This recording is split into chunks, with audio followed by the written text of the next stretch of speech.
Hi hello नमस्कार, कैसे हैं आप। तो देखिए, थोड़े से गैप के बाद आज हम डिस्कस करेंगे vapour pressure of liquid solution and Raoult's law. Previous video में हमने गैस इन लिक्विड सॉल्यूशन की बात की थी और आज हम लिक्विड सॉल्यूशन की बात करेंगे। और लिक्विड भी कैसा, वोलेटाइल लिक्विड। वोलेटाइल लिक्विड का मतलब होता है कि जिसकी वाष्प बन सके, यानी जो वाष्पीकरण कर सके, ऐसे लिक्विड की बात करेंगे। क्योंकि कुछ ऐसे विस्कस लिक्विड भी होते हैं जिनका वेपराइजेशन नहीं होता है, यानी जो वोलेटाइल नहीं होते हैं, तो वहाँ पे वाष्प क्रिएट नहीं होंगी, और वाष्प क्रिएट नहीं होंगी तो वेपर प्रेशर भी नहीं बनेगा, वाष्प दाब भी नहीं बनेगा।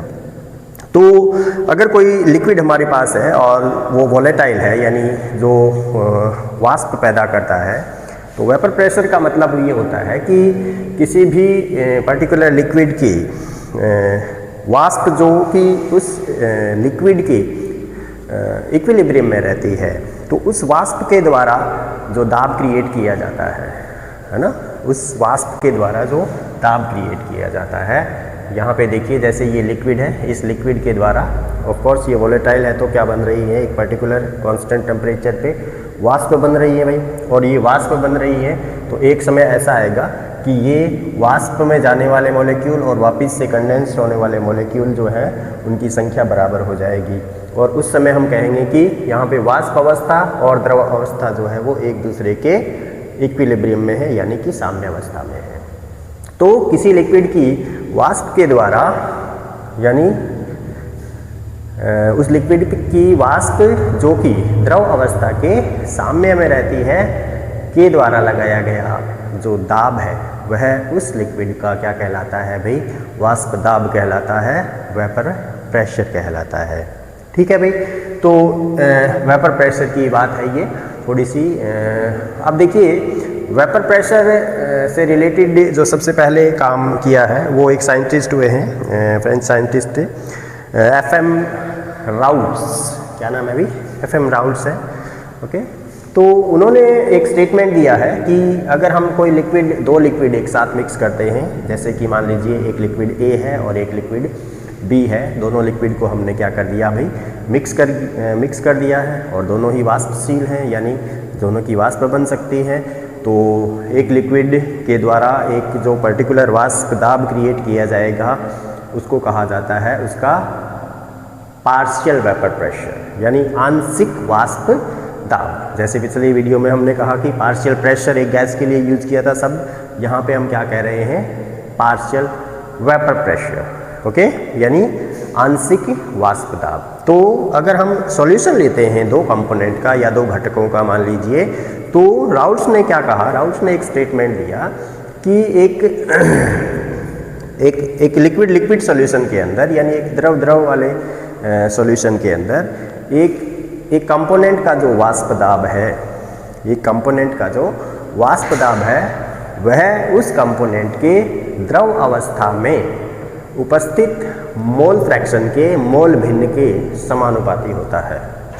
ओके, क्या कह दिया कि एक द्रव सॉल्यूशन के अंदर एक घटक का वाष्प दाब, और एक घटक का वाष्प दाब कहने की बजाय हम क्या कहें, आंशिक वाष्प दाब, कि एक लिक्विड सॉल्यूशन में एक घटक का आंशिक दाब उस घटक के द्रव अवस्था में मोल भिन्न के डायरेक्टली प्रोपोर्शनल टू होता है, यानी समानुपाती होता है।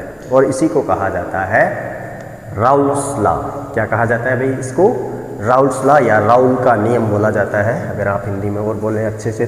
तो इसका मतलब क्या है भाई, मान लीजिए कंपोनेंट A का जो वाष्प दाब है वो PA है, तो PA according to Raoult's law के अनुसार क्या है, PA is directly proportional to X, और what we can write, PA is equal to PA naught. देखिए ये नॉट है, यानी इसके ऊपर लगा हुआ है PA नॉट और X, जहाँ पे PA नॉट क्या है, शुद्ध अवस्था में, शुद्ध अवस्था के अंदर A का वाष्प दाब है। इसका मतलब क्या हुआ, शुद्ध अवस्था के अंदर, इसका मतलब ये है कि उसमें कोई कंपोनेंट अगर B मिला हुआ नहीं है तो वो एक ही कंपोनेंट है, यानी वो शुद्ध अवस्था में है। तो उस अवस्था में जो वाष्प दाब होगा उसको क्या कहेंगे हम, PA नॉट, और ये कांस्टेंट वैल्यू होगी, एक कांस्टेंट टेम्परेचर पे, है ना भाई। तो इसी तरह से कंपोनेंट बी का जो वाष्प दाब होगा वो डायरेक्टली प्रोपोर्शनल होगा, समानुपाती होगा एक्स बी के, यानी P B is equal to P B naught और क्या है एक्स बी है भाई, हाँ या ना, है ना भाई। तो यही है आपका क्या राउल्स लॉ, यानी कि राउल का नियम। किसका नियम भाई? राउल का नियम। अब देखिए एक साइंटिस्ट हुए हैं, जैसे पिछले वीडियो में भी हमने डिस्कस किया था उनके बारे में, जॉन डाल्टन। कौन से भाई? डाल्टन। तो डाल्टन ने भी क्या कहा कि जो लिक्विड सॉल्यूशन है, अगर उसमें मान लीजिए दो कंपोनेंट हैं यहाँ पे, तो उनका जो टोटल वाष्प दाब होगा, क्योंकि यहाँ पे ए और बी दोनों की वाष्प बन रही है भाई, तो दोनों का जो टोटल वाष्प दाब होगा यानी कि पी टोटल, कौन सा total? P total. P total जो होगा वो दोनों घटकों के वाष्प दाब के योग के बराबर होगा। ये किसने बताया हमें? डाल्टन ने बताया। इसको बोला जाता है कि डाल्टन का आंशिक दाब का नियम। कौन से दाब का नियम भाई? आंशिक दाब का नियम, Dalton's law of partial vapour pressure, आंशिक वाष्प दाब का नियम कह देंगे हम यहाँ पे। अब देखिए पी टोटल अगर बात करें हम, क्योंकि हमें पता है कि मोल फ्रैक्शन के जो दोनों कंपोनेंट होते हैं उनके मोल फ्रैक्शन का योग हमेशा कितना आता है? एक आता है। मोल कंसेप्ट में हम पढ़ चुके हैं ये बात। तो अगर हम बात करें यहाँ पे एक्स ए को निकालना चाहें तो that will be equal to 1 minus X B, हो जाएगा ना भाई इसके बराबर। तो अब एक्स ए की जगह हम यहाँ पे देखिए हमारा था P A plus P B, तो यहाँ पे देखिए, है ना।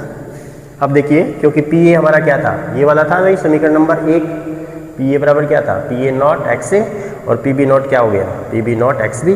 तो पी ए और पी बी की जगह हम ये रख सकते हैं कि नहीं रख सकते हैं? रख सकते हैं ना, बिल्कुल रख सकते हैं। तो अब देखिए अब हम एक्स ए की जगह ये भी रख सकते हैं, फिर 1 माइनस एक्स भी रख सकते हैं, है ना भाई। तो वही है फिर हमने यहाँ पे किया है, क्या किया है देखो, ये रख दिया है एक्स ए की जगह 1 माइनस एक्स भी रख दिया। तो अब आपके पास इक्वेशन क्या बन के आ गई है? इसको अंदर गुणा कर दिया भाई, तो ये पी ए नॉट बन गया, माइनस क्या बन गया? पी ए नॉट और एक्स बी बन गया, plus P B naught X B रह गया।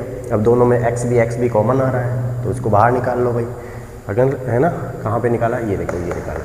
यहाँ पे P total is equal to क्या हो जाएगा? ये पी ए नॉट तो ऐसा का ऐसा पड़ा हुआ है, देखो पी बी नॉट, ये रहा पी बी नॉट, है ना भाई, और माइनस ये माइनस का रहा पी ए नॉट, और बाहर कौन आ गया? एक्स बी आ गया, है ना भाई।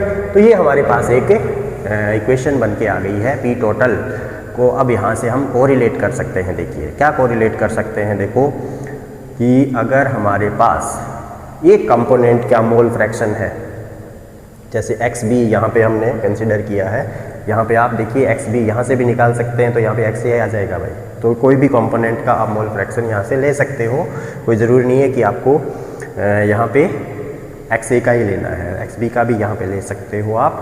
तो हम कहते हैं कि अगर एक कंपोनेंट का मोल फ्रैक्शन हमें पता हो, जैसे यहाँ पे पता है, तो हम उसको पी टोटल के साथ कोरिलेट कर सकते हैं, है ना। क्योंकि अब देखिए, और दूसरी बात यहाँ पे क्या निकल के आ रही है कि पी टोटल जो है वो एक कंपोनेंट के मोल फ्रैक्शन के साथ लीनियरली कोरिलेट होता है, यानी कह सकते हैं कि समानुपाती होता है।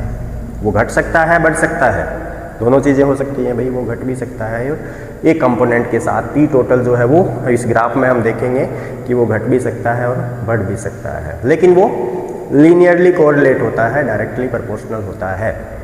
कैसे भाई? क्योंकि ये भी कांस्टेंट है, ये भी कांस्टेंट है, और ये फिर से कांस्टेंट है, तो ये सारे कांस्टेंट हो गए। मतलब पी टोटल क्या हो गया? लीनियरली कोरिलेट हो गया एक्स बी के साथ यहाँ पे, ओके, है ना भाई। तो अब इस ग्राफ में देखिए आप, यहाँ पे ये ग्राफ बनाया है जिसमें दोनों कंपोनेंट को कंसीडर किया है हमने। क्या कहता है ये ग्राफ? यहाँ पे देखिए ये एक्स ए लिखा हुआ है 0, इसका मतलब ए का मोल फ्रैक्शन यहाँ पे 0 है।